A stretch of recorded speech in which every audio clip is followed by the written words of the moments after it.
vamos a dar lectura a este capítulo 15.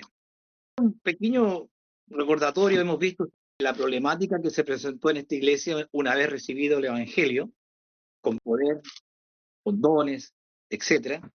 Pero esa gracia de Dios en ellos provocó el efecto contrario, porque se empezaron a perfeccionar por sí solos y a buscar figuras para tener como un respaldo. Unos decían Cefas, otros decían Pablo, otros decían Pedro y algunos decían Cristo, como uno más dentro de un grupo.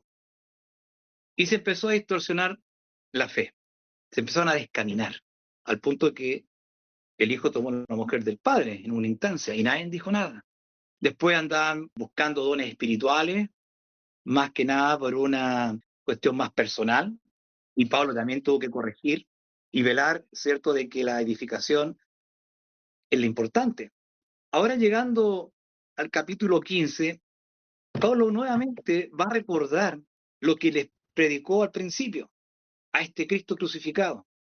Y Pablo aquí nos va a dejar muy claro en realidad lo que es el Evangelio, que es lamentablemente lo que en el mundo no se entiende. Y Pablo aquí lo describe con simples palabras. Vamos a revisar lo que el apóstol acá comenta a la iglesia de Corinto. Capítulo 15, verso 1. Dice así: además os declaro, hermanos, el evangelio que os he predicado, el cual también recibisteis, en el cual perseveráis. Por lo tanto, lo está recordando, ¿cierto?, lo que les dijo lo que era el evangelio, en el cual ellos estaban perseverando. No todos, habían algunos que se estaban descaminando. Dice, por el cual asimismo, verso 2, si retenéis la palabra que os he predicado, sois salvos. Miren qué importante lo que está diciendo Pablo.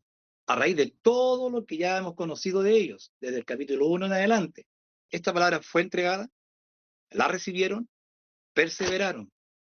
Pero Pablo vuelve a insistir que deben retener esta palabra, porque de lo contrario, creen en vano. No basta ir a una iglesia, estar sentado, leer la Biblia y hacer todo lo que es la liturgia. Eso no es ser cristiano, eso es ser un religioso nomás. Una costumbre de ir a un lugar, sentarse, cierto, cantar, etcétera, etcétera. El cristiano es aquel que recibe una palabra, que es el Evangelio, la atesora en su corazón, la guarda, porque esa es la entrada al reino. Si no la retenemos, si no perseveramos, creímos en vano, dice Pablo. Ese es el peligro de esto y en lo que estaban ellos. ¿Y cuál es esta palabra? Dice, porque primeramente os he enseñado lo que asimismo recibí, que Cristo murió por nuestros pecados. Primer punto, conforme a las Escrituras. Eso también es muy importante. Verso 4, y que fue sepultado y resucitó al tercer día, conforme a las Escrituras. Entonces, ¿qué es esta palabra que debemos retener? ¿Qué es esta palabra que Pablo les predicó a ellos y que algunos estaban tirando al tarro a la basura, siguiendo sus propios intereses? Que Cristo murió, fue sepultado y resucitó conforme a las Escrituras. Y eso lo hizo en favor nuestro. Y que pareció a Cefas y después a los 12. Y agrega, y después a más de 500 hermanos a la vez, es decir, muchos testigos hubieron de su resurrección. Sabemos que Satanás por todos los medios va a tratar de ocultar esta verdad por medio de engaños. Pero ¿qué dice aquí Pablo? Aquí tenemos más de 500 personas. Y para que una cosa sea cierta, bastaba el testimonio de dos. Verso 6. Después apareció a más de 500 hermanos a la vez, de los cuales muchos viven aún y otros ya duermen. Al tiempo que estaba escribiendo Pablo, ya muchos de ellos habían muerto, mas otros estaban vivos, como el caso de él, que lo vio camino a Damasco. Y después apareció a Jacobo, y después a todos los apóstoles. Y el último de todos, como un abortivo, me apareció a mí. Pablo siempre se consideró así, porque yo soy el más pequeño de los apóstoles, que no soy digno de ser llamado apóstol, porque perseguí a la iglesia de Dios. Recuerden que cuando él creyó, muchos tenían temor, pensaban que estaba usando de astucia, porque causó mucho daño en la iglesia. Y Pablo, ese mismo dolor que él llevaba una vez que él creyó y se dio cuenta de lo que estaba haciendo, fue lo que también lo llevó a trabajar como trabajó, a entregarse como se entregó, porque él vio cuánto amor Dios tuvo para con él. No se consideraba digno de ese privilegio que el Señor le dio. Pero por la gracia de Dios soy lo que soy. y su gracia no ha sido en vano para conmigo. Antes he trabajado más que todos ellos, pero no yo, sino la gracia de Dios conmigo. Porque o sea yo o sean ellos, así predicamos y así habéis creído. Recordemos que la fe viene por el oír y el oír de la palabra de Dios. Nadie cree por sí solo. Pero si se predica de Cristo que resucitó de los muertos, ¿cómo dicen algunos entre vosotros que no hay resurrección de muertos? Miren, todavía está este conflicto. Habían algunos que estaban diciendo, pero si no hay resurrección. Aquellos que se les predicó esta verdad, aquellos que gustaron de esta verdad, al cabo de un tiempo Satanás empezó a hacer tu trabajo y distorsionó esta verdad y la humanizó por medio de la sabiduría, la cual Dios desechó. Qué importante es lo que está diciendo el apóstol, que esta palabra la tienen que retener porque de lo contrario van a perecer, tan como los saduceos que no creen en la resurrección. Verso 13. Porque si no hay resurrección de muertos, tampoco Cristo resucitó, siguiendo el argumento que estaban diciendo ellos. Y ya dijo que había testigos, los 12 y 500 más.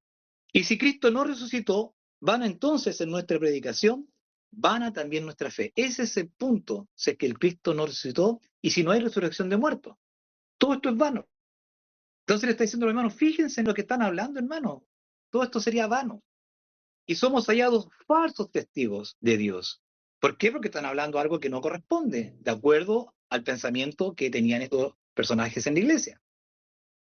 Porque hemos testificado de Dios que Él resucitó a Cristo, al cual no resucitó, si en verdad los muertos no resucitan. Sería toda una mentira.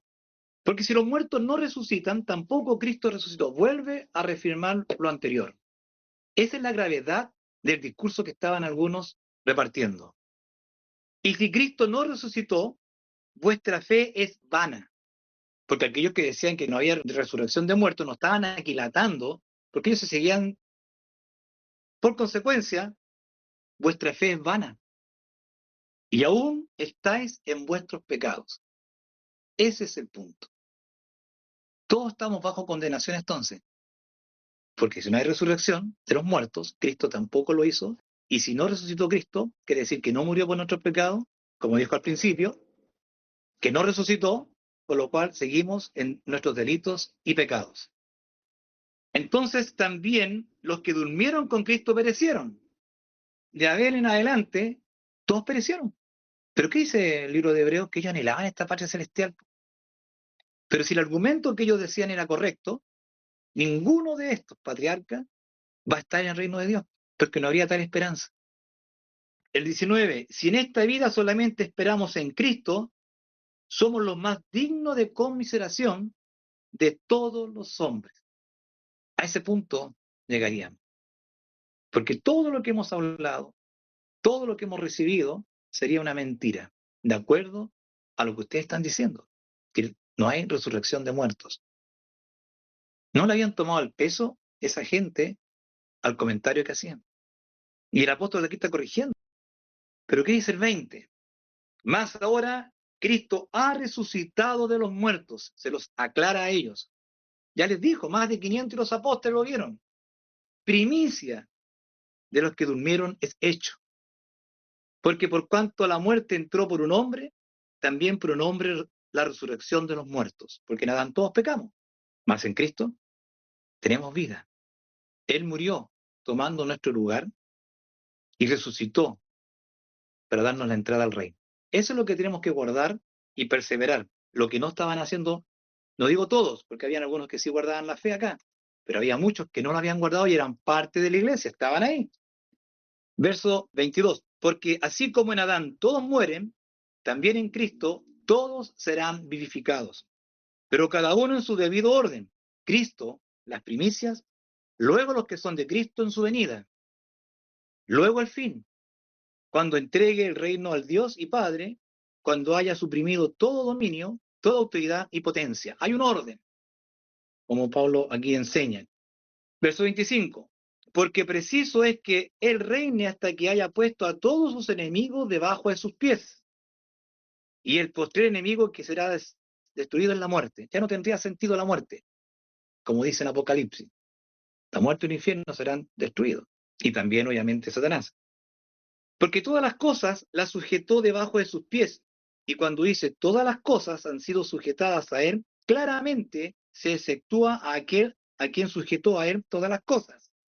Pero luego que todas las cosas le estén sujetas, entonces también el Hijo mismo se sujetará al que le sujetó a él todas las cosas para que Dios sea todo en todo.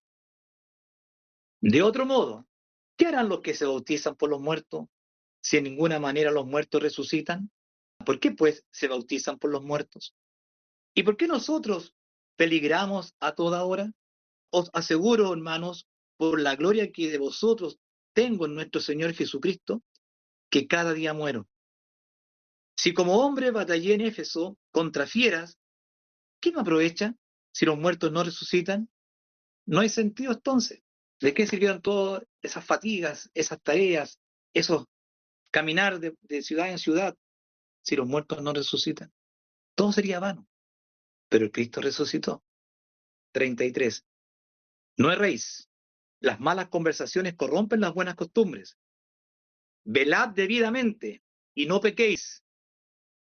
Cualquiera que tenga estos pensamientos contrarios a la verdad del Evangelio, en este caso que no hay resurrección de muertos, y todas las otras cosas que ya observamos en ellos, ¿qué le dice Pablo? No pequéis, porque alguno no conoce a Dios, para vergüenza vuestra lo digo. Pero dirá alguno, ¿cómo resucitarán los muertos? ¿Con qué cuerpo vendrán? Y aquí se pone Pablo ahora a preguntarse, si ya están diciendo que no hay resurrección de muertos, y otros dirán, bueno, entonces si hay resurrección, ¿cómo será esto? Como algunos pensaban, ¿cierto? Con esta mujer que tuvo 7 esposos, bueno, ¿y con quién de ellos estará en la resurrección? Pero aquí Pablo se pone en la pregunta, y ya probablemente la observaba en la cara de algunos de ellos, ¿cómo van a resucitar los muertos? ¿Y con qué cuerpo van a venir? Y aquí que dice, necio, lo que tú siembras no se vivifica si no muere antes. Para que se vivifique tiene que haber muerte. Y lo que siembras no es el cuerpo que ha de salir, sino el grano desnudo, ya sea de trigo o de otro grano. Y aquí vemos en la sabiduría que le da Dios al apóstol, cómo él con cosas simples, cotidianas, está graficando esto, con un grano desnudo. Uno pone un grano en la tierra y no florece un grano, florece un árbol, algo totalmente distinto a lo que usted sembró. ¿Y por qué? Porque este cuerpo de muerte va a ser también, y el Cristo se mostró en la transfiguración, ¿cierto? En el monte cuando se transfiguró, mostrando el cuerpo celestial. Seremos como Él, dice la Escritura. Y aquí Pablo está explicándole entonces a los que tenían estos pensamientos, ¿cómo es esto? No es lo que tú siembras lo que va a salir. Dice, pero Dios le da el cuerpo como Él quiso y cada semilla su propio cuerpo. Verso 39. No toda carne es la misma carne, sino que una carne es la de los hombres, otra la de las bestias, otra de los peces y otra de las aves. Y también distintos tipos de cuerpos, que es lo que dice el verso 40. Y hay cuerpos celestiales y cuerpos terrenales. Pero una es la gloria de los celestiales y otra la de los terrenales. Nosotros somos terreno y todo lo que podemos observar, y también están los ángeles que son celestiales. Entonces hay cuerpo animal y cuerpo celestial. 41. Una es la gloria del sol, otra la gloria de la luna y otra la gloria de las estrellas. Pues una estrella es diferente de otra en gloria. Así también es la resurrección de los muertos.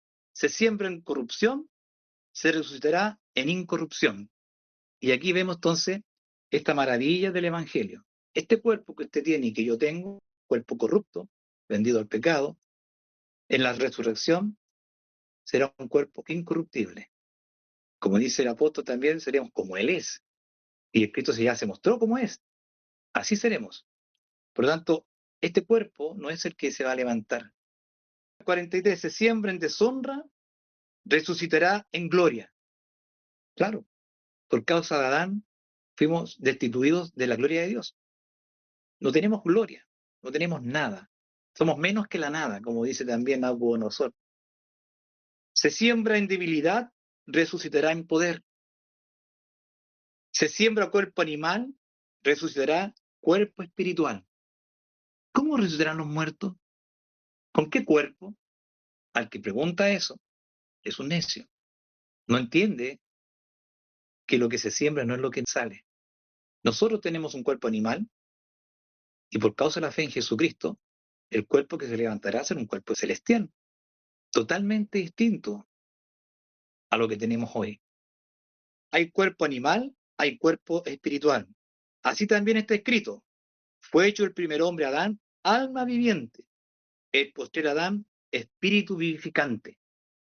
Ahí está la diferencia. A un alma viviente fue uno, que somos todos nosotros, se nos quita el hálito y hasta ahí llegamos. Y el Cristo, espíritu vivificante, porque Él es la vida. Él es el creador de la vida. En sí mismo está la vida. 46. Más lo espiritual no es primero, sino lo animal, luego lo espiritual. Pues nosotros hacemos carne. Y esta carne será transformada en espiritual. Si mantenemos la fe, si retenemos esta verdad. Y no empezamos con, ¿habrá resurrección o no habrá resurrección? Y si hay resurrección, ¿qué cuerpo vamos a tener? El primer hombre es de la tierra, terrenal. El segundo hombre, que es el Señor, es del cielo. ¿Cuál es el terrenal? Tales también los terrenales. ¿Y cuál es el celestial? Tales también los celestiales. Así como hemos traído la imagen del terrenal, traeremos también la imagen del celestial. Pero esto digo, hermanos, que la carne y la sangre no pueden heredar el reino de Dios, ni la corrupción heredará la incorrupción. Por eso es que explicó lo que dijo con respecto al grano, con respecto a la debilidad que se muere y la fortaleza que se resucita. Al cuerpo que muere, que es un cuerpo terreno, a un cuerpo espiritual que resucita. Porque no va a heredar este cuerpo el reino de Dios, porque es un cuerpo corrupto. Y ya Dios lo declaró por las escrituras que el hombre está destituido, el hombre por sí mismo está destituido, el hombre en sí mismo nace muerto. Es un ser espiritualmente muerto. ¿Cuándo tiene vida? Cuando Dios presenta a su Hijo Jesucristo por medio de la predicación del Evangelio. De la muerte pasamos a la vida, de las tinieblas pasamos a la luz admirable. 51. He aquí os digo un misterio. No todos dormiremos, pero todos seremos transformados. Y aquí vemos cómo Pablo esperaba en vida la venida del Cristo, como ya lo menciona también en Tesalonicenses. No todos dormiremos, pero sí todos seremos transformados. A la final trompeta, ¿cierto? Primero se levantarán los muertos, luego nosotros, dice Pablo, también esperando en vida al Cristo. Y si Pablo, como siempre hemos dicho también, por allá por el año 60, 65 probablemente, esperaba en vida al Cristo, ¿qué nos queda a nosotros, hermanos, que estamos en el 2025? Pero como también dice Pedro, Él es paciente para con nosotros, como dice ahí, en el sentido de que hasta que el último de los que son escogidos crea, y cuando ese último crea, el Cristo vendrá. 52. En un momento, en un abrir y cerrar de ojos, a la final trompeta, porque se tocará la trompeta y los muertos serán resucitados incorruptibles y nosotros seremos transformados. Pablo nuevamente, como digo, se integra esperando en su tiempo la venida del Cristo. ¿Y cómo serán levantados estos muertos a la final trompeta? Con un cuerpo incorruptible. ¿Y qué dijo anteriormente? ¿Cómo cayó a tierra este cuerpo? Con un cuerpo corrupto. 53. Porque es necesario que esto corruptible se vista de incorrupción y esto mortal se vista de inmortalidad, porque el hombre no es inmortal, son mortales. Un árbol tiene esperanza, aunque sea cortado, aunque esté la raíz seca en tierra, recibe agua y puede florecer, pero el hombre no. Y la única esperanza de vida para el hombre es que mantenga esta fe, por cuanto el Cristo resucitó. 54. Y cuando esto corruptible se haya vestido de incorrupción y esto mortal se haya vestido de inmortalidad, entonces se cumplirá la palabra que está escrita: se olviden la muerte con victoria. Y esto está escrito en Isaías 25:8. Destruirá la muerte para siempre y enjugará Jehová el Señor toda lágrima de todos los rostros y quitará la afrenta de su pueblo de toda la tierra, porque Jehová lo ha dicho. Destruirá la muerte para siempre. Y aquí dice, se olviden la muerte con victoria. ¿Dónde está, oh muerte, tu aguijón? Pregunta Pablo. ¿Dónde, oh sepulcro, tu victoria? La muerte no nos retiene, ni el sepulcro, a todo aquello que hayan guardado la fe. Ya que el aguijón de la muerte es el pecado, y el poder del pecado la ley. Mas Cristo murió y gustó nuestra muerte, y con su muerte fuimos perdonados. Ahí está la victoria. Y con su resurrección tenemos la entrada al reino, la vida. Más gracias sean a Dios dada, que nos da la victoria por medio de nuestro Señor Jesucristo. Así que, hermanos míos, amados, estad firmes y constantes. No divaguen en su pensamiento si hay resurrección o no hay resurrección. ¿Con qué cuerpo vamos a resucitar? ¿Cómo será este cuerpo? Hay resurrección por cuanto el Cristo murió y resucitó y hay más de 500 testigos. Y retengamos esto para ser parte de su reino. Y estemos firmes y constantes, como le dice a ellos, también a nosotros, creciendo en la obra del Señor siempre, sabiendo que vuestro trabajo en el Señor no es en vano. La conclusión final del apóstol, que ellos guarden esta verdad, porque de lo contrario van a perecer. Estos pensamientos no vienen del Espíritu de Dios, vienen de nuestro adversario el diablo, que va a querer siempre quitarnos. Recuerden ustedes que el dragón anda persiguiendo a la iglesia, porque ya lo intentó con Cristo, ¿cierto? Y ahora está con nosotros. Por eso que dice que en Él somos más que vencedores. Nuestra fe se fortalece en la obra de Cristo, y esa es la que debemos aferrarnos, a pesar de que estamos en un cuerpo débil, a pesar de que tenemos un cuerpo corrupto. A pesar de todo eso, Dios nos ha dado una fe suficiente, ¿cierto?, para cambiar nuestra mentalidad y renovarla por medio del conocimiento del Hijo de Dios. Por eso que podemos amar, podemos perdonar, algo que naturalmente no podríamos hacer si no fuera movido por el Espíritu de Dios. Uno se admira de todos estos criminales que muestran, pero todos somos potenciales criminales, porque estamos todos sujetos a un cuerpo de maldad. Por eso que es importante guardar esta fe. Y por eso debemos dar gloria a Dios, porque nos reveló esta verdad y amortigua estos deseos carnales propios nuestros y nos refrena para hacer cosas que a Dios agradan, como amar y perdonar. Y eso es a partir de entender este camino más excelente que es el amor. O como dice el apóstol Juan, el que dice que está en Cristo, ande como él anduvo. Que son las mismas palabras que dijo Pablo, tener el sentir de Cristo. Bien, hermanos, esa es la lectura. Ahora vamos a empezar a conversar. Quiero darle la palabra a mi hermano Alex. Sí, hermano, yo quisiera solamente comentar unas cositas bien puntuales. A mí me llamó mucho la atención la manera en que el apóstol Pablo aquí argumenta. Fíjense ustedes que él parte con el enunciado del Evangelio. Por eso amamos tanto este pasaje que aparece aquí en 1 Corintios 15, porque ahí está la descripción muy clara de lo que es el Evangelio. Pero el problema está planteado en el versículo 12 de esta carta. Entre los muchos problemas que tenía esta iglesia también tenía este otro. Si se predica de Cristo que resucitó de los muertos, ¿cómo dicen algunos entre vosotros que no hay resurrección de muertos? Entre ellos habían algunos que planteaban esto. Y entonces el apóstol Pablo a mí me llama mucho la atención porque él es un maestro, así se describe, doctor de la verdad. Toma esta herejía y la estira ante sus propios ojos, la va desplegando para que vean los alcances que tiene decir una cosa así, para demostrarle lo equivocado que están. Y entonces ahí vemos que el apóstol esto lo hace de una manera pero espectacular. Hermanos, una vez nosotros escuchamos que el Señor Jesús dijo, sin mí nada podéis hacer. En otras palabras, por el Evangelio, Dios nos une inevitablemente a Cristo. Nuestro destino está unido inevitablemente a Cristo. Y entonces, al desplegar esta herejía que estaba planteando la iglesia, les muestra las consecuencias que tiene aquello.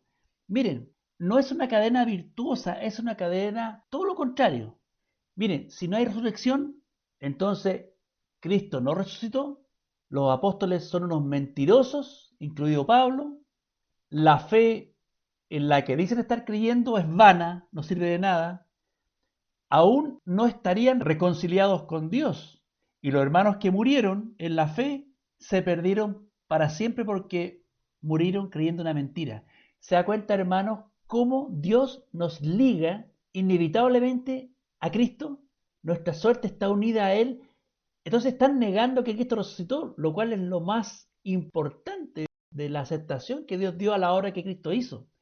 Por eso les comienza hablando del Evangelio, porque ahí está contenida la respuesta. Es decir, se estaban olvidando de lo que habían recibido. Ese es algo que me llama mucho la atención. Los pámpanos tienen que estar unidos a la vid, porque sin mí nada puedes hacer. Y aquí vemos desplegado esto. Si Cristo no resucitó, entonces no hay esperanza. Un segundo punto es que esta esperanza de resurrección está planteada también en el Antiguo Testamento y progresivamente fue avanzando la comprensión de esto. Los antiguos aguardaban el ir a morar con Dios, pero a Pablo se le dio una luz, yo creo que la mayor luz respecto a cómo hacer la resurrección. Y dio muchos detalles al respecto, hermanos. Nadie habló jamás con tanto detalle respecto a este orden. ¿Y por qué Pablo se preocupa de esto? Miren, puede que en nuestro interior estemos diciendo, pucha, estos hermanos, qué torpes son, miren la pregunta. Pero hermanos, entiéndanme, gracias a Dios por esta pregunta o por este problema que tuvieron ellos, porque así Pablo nos dejó unas páginas escritas, pero son magistrales respecto a la resurrección con mucho detalle.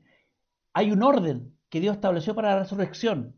O sea, el hecho de la palabra resurrección, que para muchos pareciera que no era algo tan concreto, Pablo le explica que esto es tan real que hay un orden. Hay un orden en la resurrección. Primero Cristo, la causa fundamental, y luego los creyentes. Es decir, que si niegan a Cristo, todo lo que viene después es perdido. Incluso les adelanta que después de la resurrección viene el fin. Les descorrió un poquito la cortina de los tiempos. El tercer punto quiero plantear que esta esperanza de que Cristo resucitó, que está contenida en el Evangelio que se predica, es lo que movía a Pablo a arriesgar su vida cada día. Eso es lo que está queriendo decir aquí, porque él cree profundamente que Cristo resucitó y que por lo tanto hay esperanza de vida eterna, por eso que él se arriesga y todos los días muere. Y ahí, de una manera muy particular, les explica que ellos lo saben que él se arriesga de esa manera. Y luego hay un texto que ha sido muy maltratado, poco comprendido porque es relativamente oscuro. Pero mire, hermano, si usted tiene en cuenta la doctrina que Dios le dio a Pablo y está familiarizado con esa doctrina, no debería perderse en esto cuando dice que eran entonces los que se bautizan por los muertos. Muchos creen que está autorizando un bautismo por los muertos, lo cual sabemos que es imposible.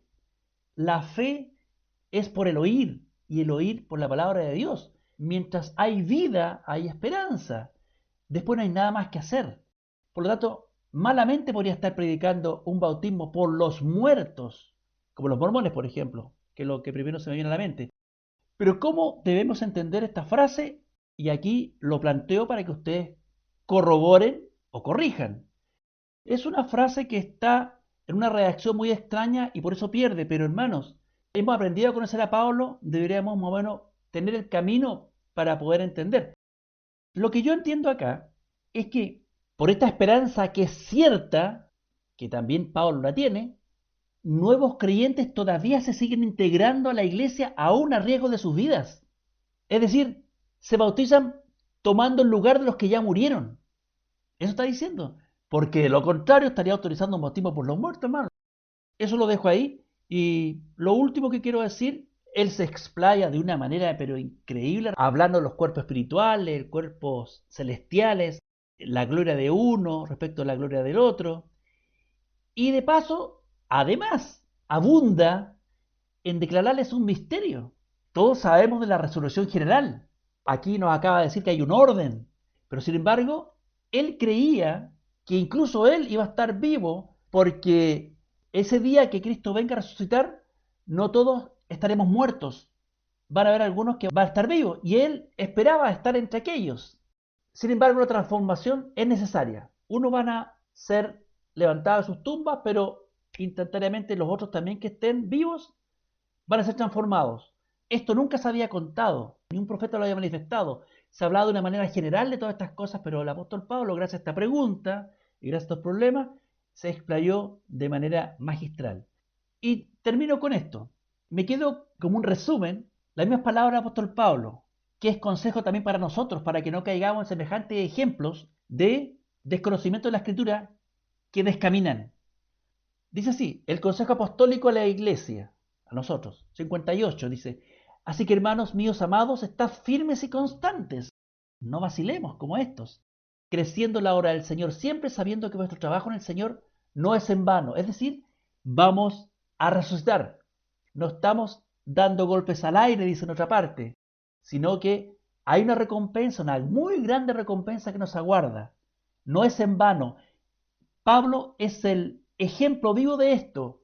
Él, a riesgo de su vida cada día, no por eso no trabaja con la fidelidad y con el empeño con que es descrito en la Escritura, porque hay resurrección. Y esa resurrección está contenida en el Evangelio cuando dice que Cristo resucitó y fue visto por muchos testigos.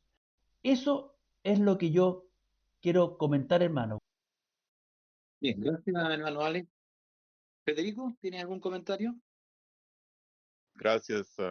Sí, hay mucha información sobre esta situación, un tema tan fundamental como es la resurrección de nuestro Señor Jesucristo.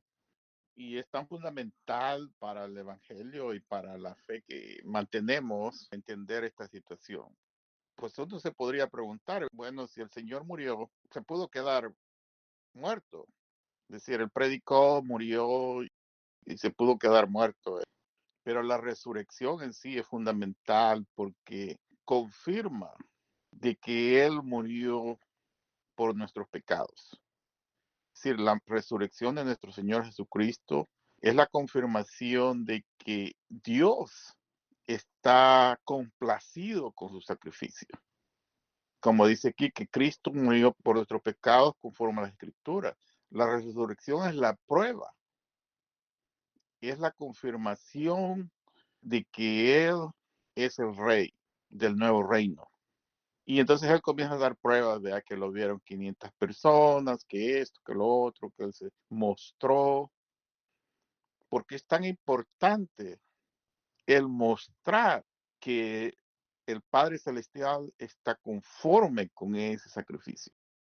Por lo cual era la culminación de este problema que se estaba dando con el sistema que él había creado con Adán. Por eso se menciona a Adán aquí, porque todo comenzó con el Adán, la entrada del pecado.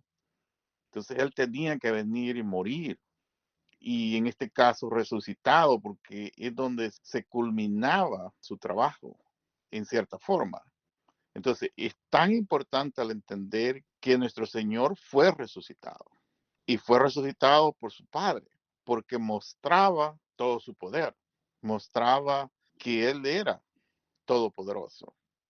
Entonces, esto es esencial para el Evangelio de Cristo. Y eso es lo que lo diferencia. Han habido profetas, han habido un montón de gente que se autodenomina, pero ellos nunca fueron resucitados.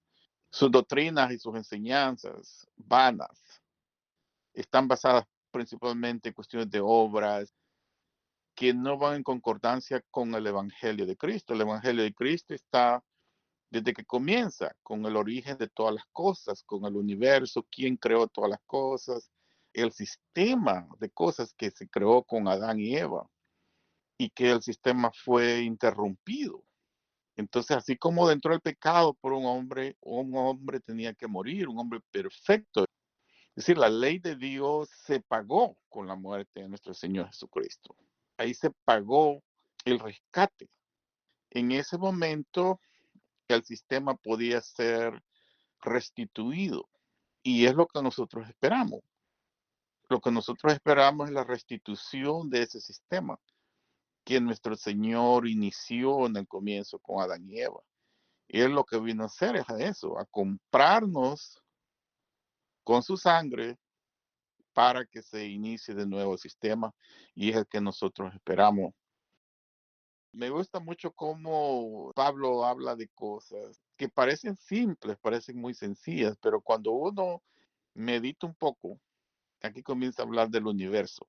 Cuando él dice que una gloria es la luna, otra gloria tiene las estrellas, y dice que cada estrella tiene su gloria. ¿Por qué hago referencia a esta cuestión? Yo me acuerdo cuando yo estaba pequeñito, no sé, unos 10 años quizás. Yo me acuerdo que el profesor que teníamos, una vez quería hacernos entender qué era el infinito y lo que es finito. Entonces él nos decía, imagínense la arena del mar. Y él nos decía, imagínense una arenita del mar, solo una. Y nos decía, ahora piensen en todas las demás arenitas que hay en las playas y todo eso alrededor del mundo. Y él comparaba eso con la cuestión del infinito, porque hay tantas miles, quizás miles de millones de arenas.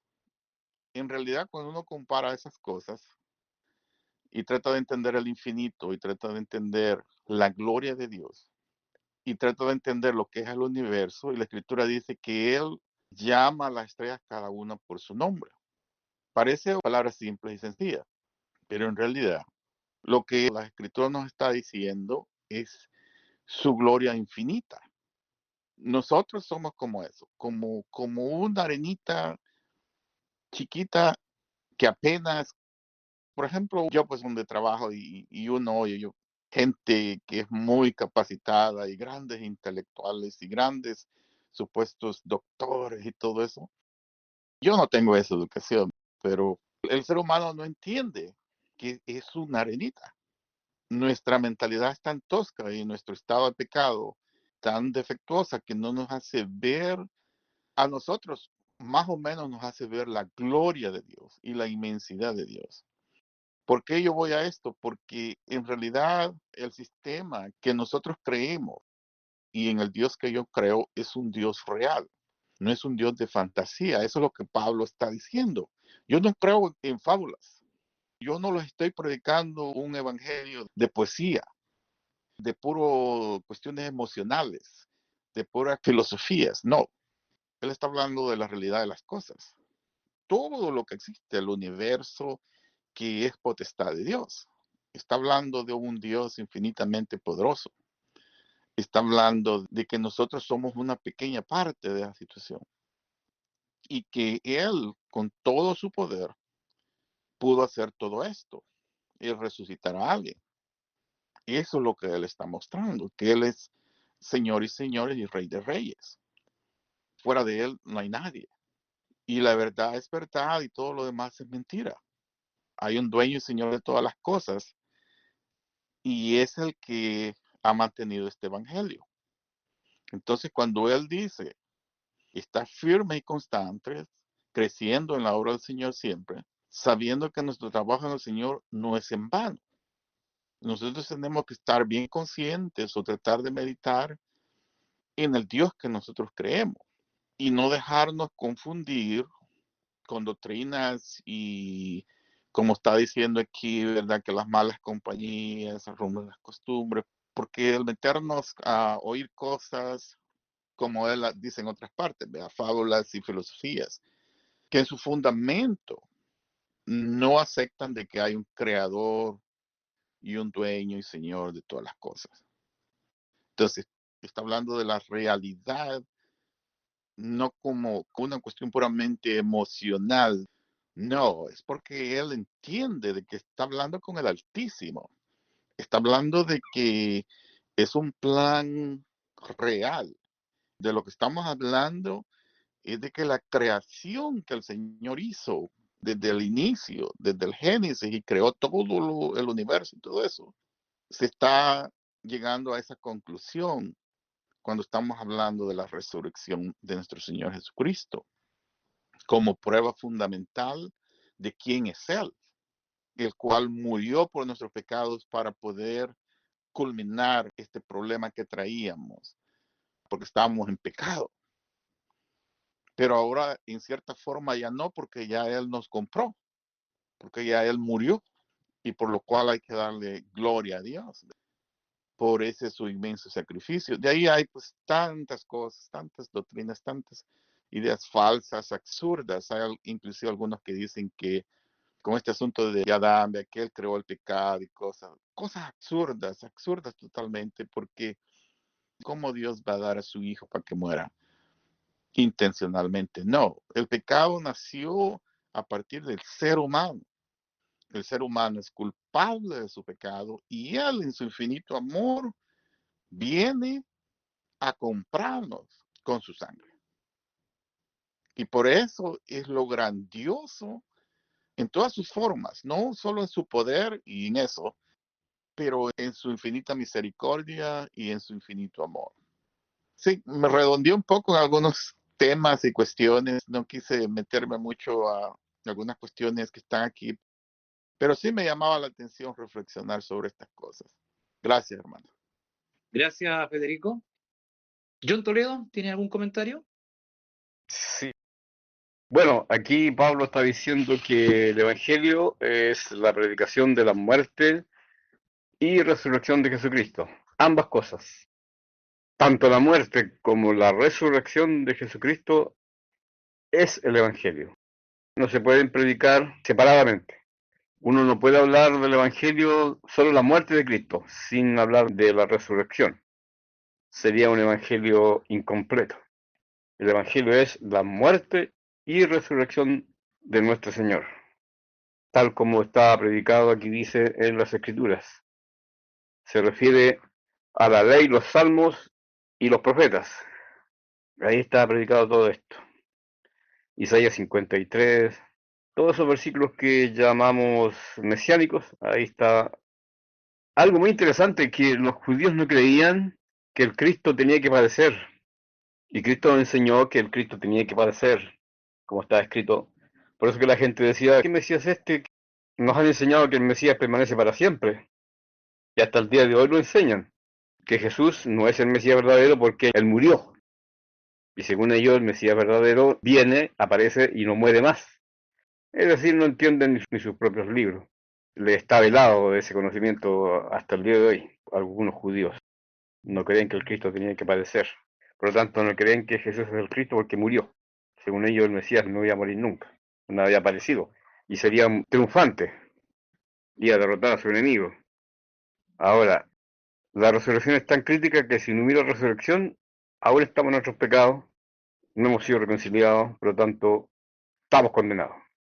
Si no existiera la resurrección. Ni el Maestro resucitó, ¿qué queda para nosotros?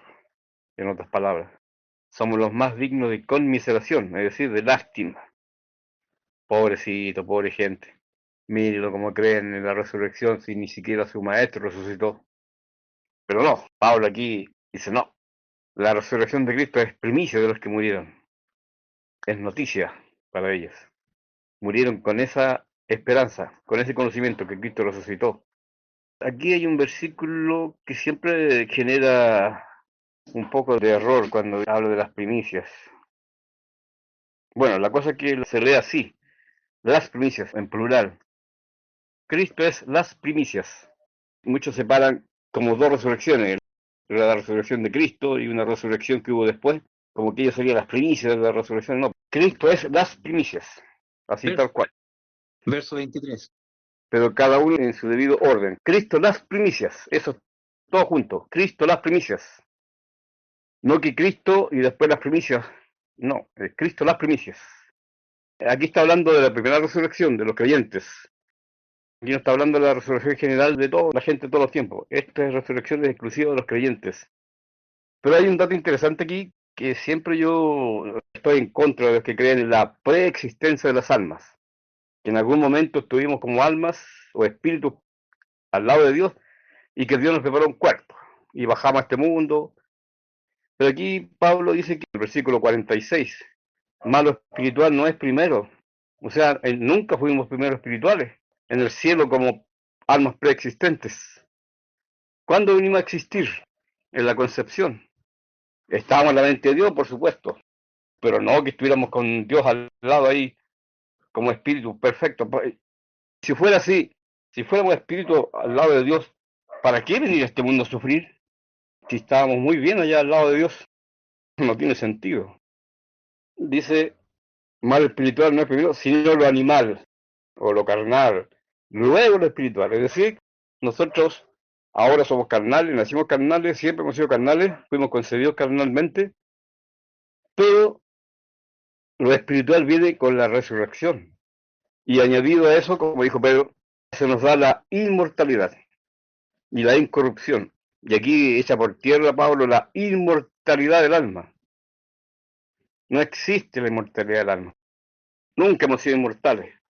Por ejemplo, en Génesis 3, cuando Dios expulsa a Adán y Eva del paraíso, pone una espada que daba vuelta por alrededor del árbol de la vida.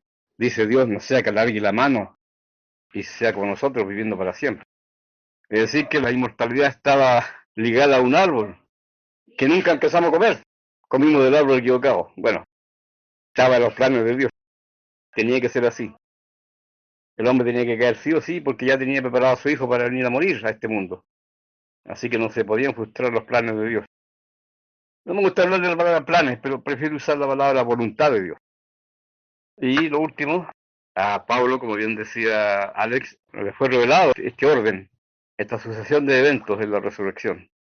Eso no lo puedo comentarles. Gracias. Gracias, John. Edson, ¿tiene algún comentario? Sí, varias cosas. Mira, lo primero es que tremenda respuesta que da Pablo, o sea, realmente es una respuesta muy contundente, o sea, a tal punto que casi uno no tiene nada que agregar. O sea, seguir una defensa de la resurrección que es el punto que para mí prueba todo, todo. O sea, la resurrección de Cristo lo prueba todo. A tal punto que Pablo llega a decir, si no hay resurrección, somos los más dignos de conmiseración, o sea, damos lástima, ¿ya? Somos los colistas de la tabla, ¿ya? Pero no, estamos arriba, adelante, con Cristo.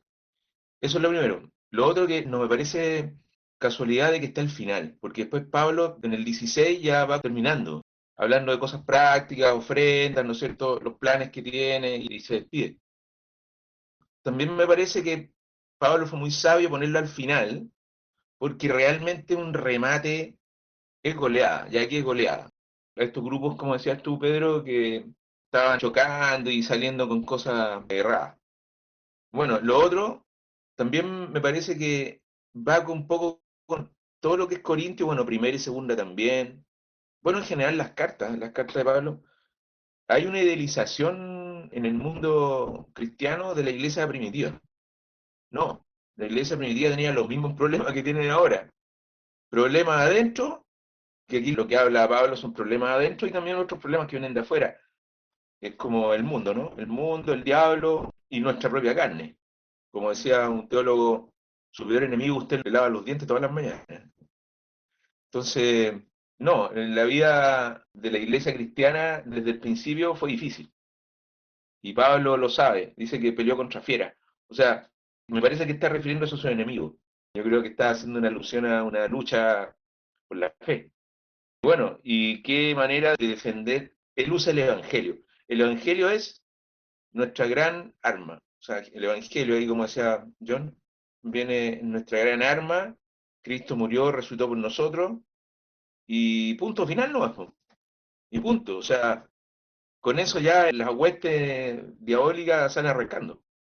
Pero hay que creerlo y hay que perseverar hasta el fin. Como dice, retenerlo, perseverar. Bueno, después pasa, es un sermón, ¿ah? Esto es como un sermón porque lo que hace es responder objeciones. Si no creemos en la resurrección, entonces Jesús nos resucitó. O sea, estamos peinando huevos, po. Estamos en una vida perdida, digamos, estamos perdiendo el tiempo. Después lo bueno de sí creer, ¿ya? Porque dice que seremos vivificados, o sea, qué maravilla de poder ser vivificados, de este cuerpo de muerte, que en otras partes habla del cuerpo de muerte. Dice, seremos vivificados. Oye, eso es realmente maravilloso, ser vivificado. Después responde a la objeción, ¿con qué cuerpo? O sea, seguramente estos personajes que andaban predicando esta no resurrección tenían el tremendo argumento, entre comillas, de que, ¿cómo? ¿Pero con qué cuerpo? Y como decía Pedro, que se parecen los saduceos, ¿no? Bueno, la respuesta es que así como Cristo resucitó con un cuerpo nuevo, seremos semejantes a Cristo, ¿no? Al cuerpo de Cristo. Hay algunas escenas que uno puede ver en Lucas, ¿no es cierto? Cuando el Señor creo que está en las puertas cerradas y, bueno, algunos alucinan con eso, pero no es el punto. Pero él le responde, es como la bala de plata que tienen estos objetores. Uy, pero ¿con qué cuerpo? No, él le dicen, bueno, así como Cristo resucitó con otro cuerpo, así seremos también nosotros semejantes a él. Ya, como decía John, primero el cuerpo animal, después el cuerpo espiritual, o sea, un orden, ahí hay un orden. Me gustó mucho ese argumento, lo encontré muy bueno. Incluso hubo algunos antiguos que creían en eso, ¿ah? Como del año 200, me parece que, no sé si fue Jerónimo, Orígenes, que creía eso de que las almas eran preexistentes. Me parece un muy buen argumento ese que mencionó John. Bueno, y después Pablo tira lo que hoy día dirían un bonus, que es revela un misterio. Como decía Pedro, que esto está oculto, Alex también lo dijo, como que está oculto para los antiguos y nos dice, miren, escuchen esto. En el fondo él describe el evento. O sea, él está haciendo un spoiler del evento de la resurrección. Es maravilloso pensarlo. El orden, bueno, en Primera Tesalonicenses también lo habla, es parecido, es muy parecido. El Señor derrota la muerte desaparece, y termina, más gracias sean dadas, termina dando gracias, pero no le parece bien finalizar así, que se manda en el 58 una exhortación, que incluye tres cosas. Estar firme, oye, qué difícil, ya, estar firme. El Señor nos llama a través de Pablo a estar firme. Ante todo lo que pase, sea lo que sea. Y así lo entendió él, y bueno, le entregó su vida también Pablo.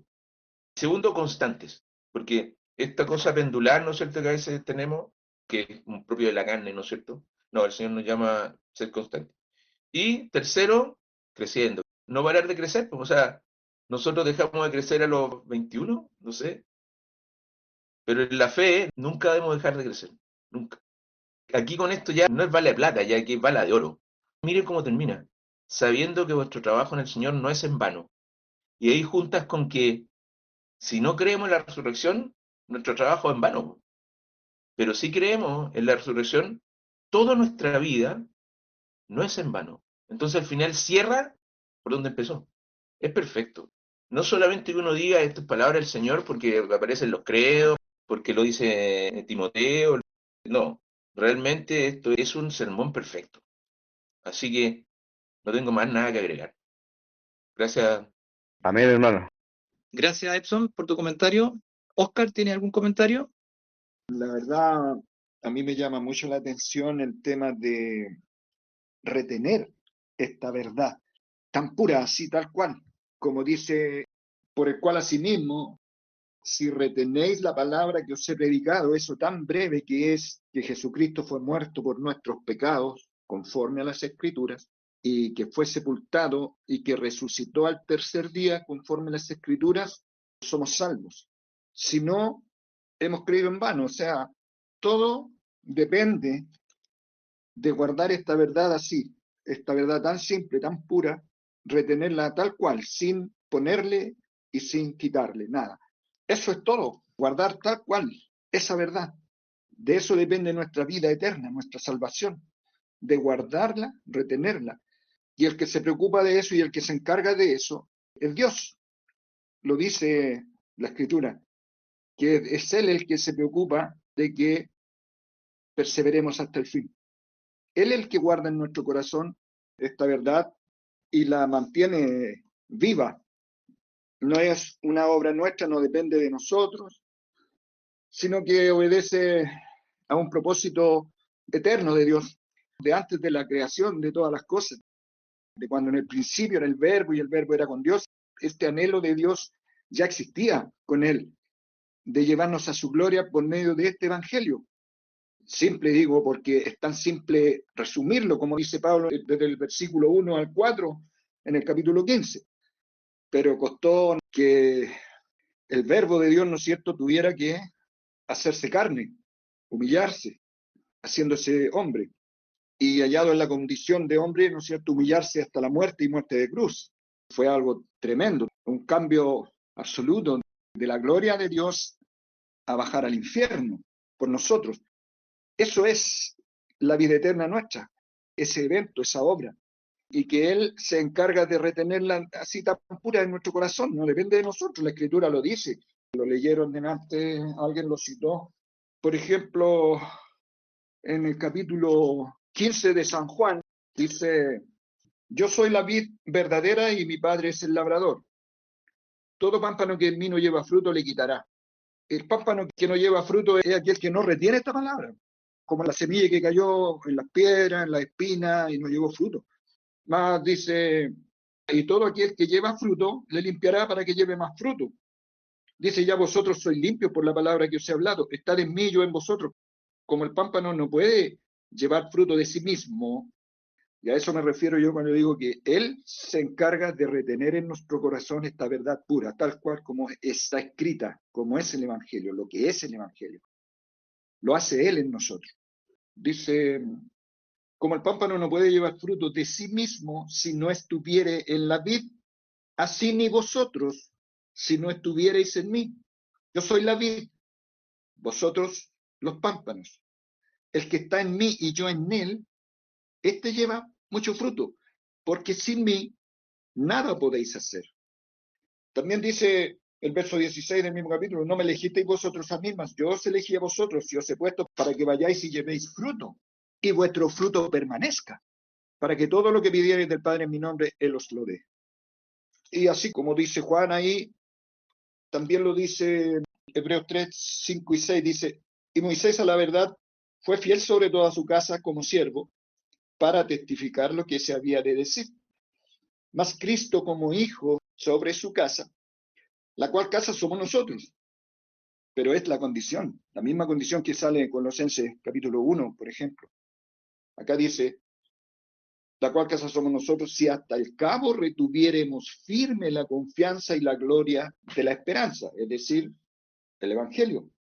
Colosenses 1 también dice, Colosenses 1:21 dice, a vosotros también que erais en otro tiempo extraños y enemigos de ánimo en malas obras, ahora empero os ha reconciliado en el cuerpo de su carne por medio de muerte, para haceros santos y sin mancha e irreprensibles delante de él, o sea, imposibles de ser condenados. No hay pecado en estos que hemos creído.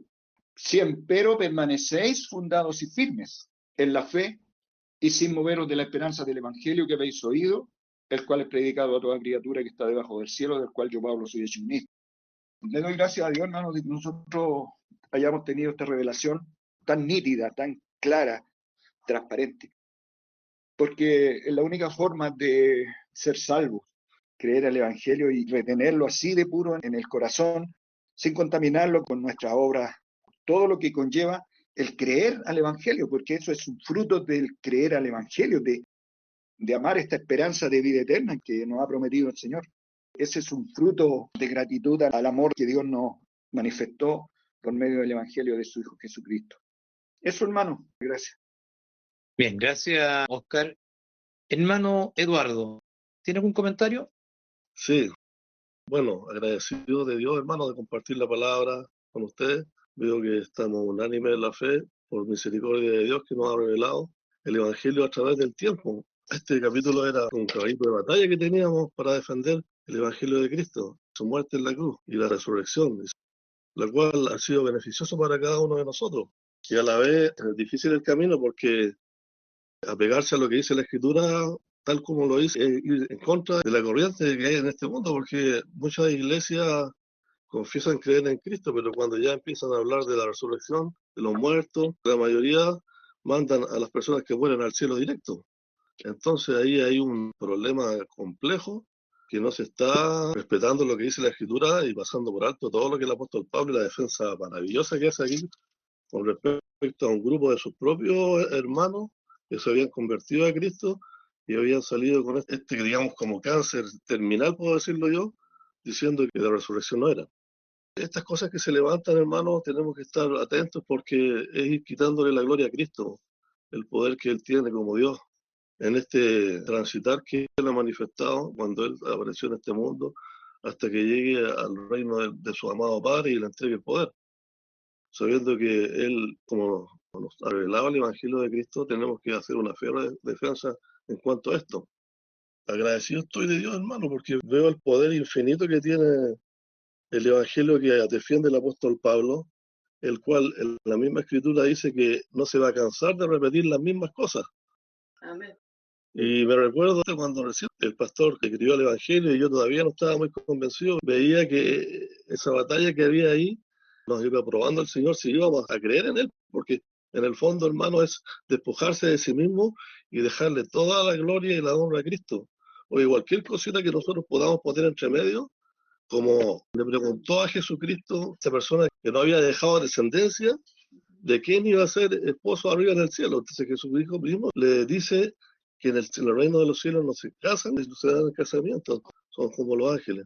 Le doy gracias a Dios por lo que hemos estado leyendo a seguir perseverando nomás en la fe, hermano, sabiendo que este misterio que Dios nos ha revelado no significa que no estamos trabajando en vano y que a su debido tiempo el Señor nos va a dar nuestra recompensa y nos lleva a su reino amado, que está en los cielos. Así que no desmayemos, hermano, sigamos perseverando, como dice el último versículo. Así que, hermanos míos amados, está firme y constante, creciendo en la obra del Señor siempre, sabiendo que vuestro trabajo en el Señor no es en vano. Y como decía el hermano Pedro, tenemos que hacer como Jesús hizo, cuando lo ofendían, cuando hablaban mal de él, cuando le levantaban calumnia y todas las cosas, el Señor no se defendía, solamente dejaba a Dios todos sus padecimientos. Lo dice el apóstol Pablo también, que uno tiene que ser imitador del apóstol Pablo como el apóstol Pablo de Cristo. Eso, hermano. Bien, gracias, Eduardo. Mira, tan peligroso es lo que estaba pasando ahí, porque, como bien dijo Epson, lo que pasó ayer está pasando hoy día y pasará mañana, porque el hombre tiene una inclinación natural al mal. Y Pablo, en Gálatas, dice que los que tuercen esta verdad, porque eso es lo que estaba pasando aquí, torcieron la verdad del Evangelio, y no es que haya otro. Como bien dice Pablo, no que hay otro, sino que hay algunos que os inquietan y quieren pervertir el Evangelio de Cristo. ¿Y cómo se pervierte? Quitándole la gloria a Dios, ¿cierto? Diciendo que podemos nosotros alcanzar con nuestras propias fuerzas un estado espiritual avanzado. ¿Y Pablo qué dice? Entonces, con respecto a aquellos que tuercen esta verdad, aquellos que provocan quitar la vista en las cosas de arriba donde está Cristo, sino que en cosas terrenas, dice más aún si nosotros, un ángel del cielo, y un apóstol, o un ángel del cielo, bueno, incluso, Pablo, os anunciar otro evangelio del que hemos anunciado, sea anatema, o sea maldito. Y eso es lo que estaba pasando acá. Y lo que pasó con los de Gálatas y lo que ha pasado desde Génesis en adelante, en todo lo que hemos visto, aquellos que han sido rebeldes y contumaces esta verdad, y obviamente la quieren pervertir, están bajo maldición, porque la paga del pecado es muerte. Por lo tanto, demos gracias a Dios porque nos ha revelado una verdad que a otros ha ocultado. Pero sabemos que mientras hay vida hay esperanza, por lo tanto, a ese que está oculta esta verdad hoy día y sigue en ignorancia, debemos hablarle, no debemos callarla. Porque mientras ese individuo esté vivo, está la esperanza de que él pueda creer. Y la tarea nuestra, ¿cuál es? Traspasar esta verdad a otro, así como lo hizo Pablo. Y Pablo gustó de agrado su partida, porque él sabía que iba a morir, le fue revelado. Y él decía que estaba dispuesto no solamente a las cadenas, sino que hasta morir por Cristo. ¿Por qué? Porque él fue un perseguidor. Pero vemos cómo Dios lo tomó como instrumento. A alguien que cualquier individuo de la tierra diría, este tipo jamás va a ser parte del reino de Dios. Y Dios lo tomó por instrumento. Demos gracias a Dios por esta palabra, gracias a Dios por entenderla, porque no es por causa de nuestra inteligencia, sino que Dios provoca por medio del Espíritu Santo que podamos entender estas cosas que antes no entendíamos. Mi hermano Pedro, yo quería decir una cosa, que nosotros, como decía usted, como iglesia, no hemos estado libres de falsas doctrinas que se han levantado. Hace un tiempo atrás tuvimos unas dificultades, las cuales gracias a Dios las podemos sortear, los hermanos que defendieron la fe, y otros problemas más que han habido, así que vamos a estar siempre en esa lucha. Así que no desmayemos, siempre con humildad y sirviendo al prójimo, como dice su escritura, y defendiendo la palabra como debe ser. Eso, hermano. Bueno, ya entonces estamos cerrando nuestra conversación, dando gracias a Dios por este momento.